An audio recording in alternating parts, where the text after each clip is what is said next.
السلام عليكم. اليوم راح احكي لكم عن دولة اغلبكم سامع بيها بس ما تعرفون ايش قد غريبة ورخيصة. اندونيسيا، بلد يجمع بين اغرب الثقافات، ارخص الاسعار واحلى طبيعة بالدنيا.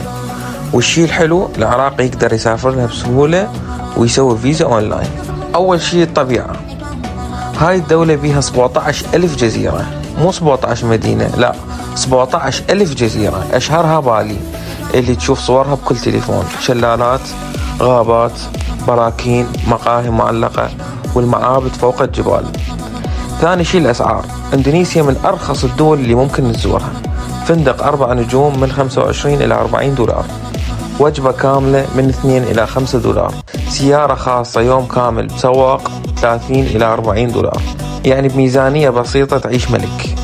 ثالث شيء أغرب شغلة، اكو جزيرة اسمها كوماتو، يسموها جزيرة التنين لأن بيها كائنات مثل كومودو دراغون، أكبر سحالي بالعالم، طولها يوصل 2.5 متر وتعتبر خطيرة. تخيل دولة بيها تنانين حقيقية.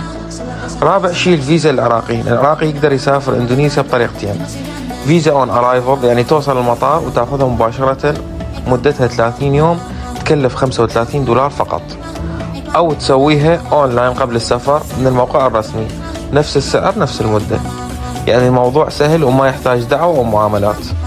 خامس شيء المواصلات، لا تستعمل تاكسي شارع، استعمل تطبيق جراب أو جوجيك، أرخص أسرع وأضمن والأسعار كلش رخيصة. سادس شيء الأكل الإندونيسي، إذا تحب النودلز والأكل الآسيوي راح تحب طبق اسمه ناسي غورينج، أرخص وأطيب من أي مطعم آسيوي بالعراق. سابع شيء الرحلة، أرخص طيران عادة يمر ترانزيت دوحة أو دبي أو اسطنبول، وأكثر الناس تنزل مباشرة على بالي. فإذا تحب دولة رخيصة غريبة مليانة أماكن للتصوير والسفر، إندونيسيا لازم تكون بالقائمة. لايك ومتابعة، مع السلامة.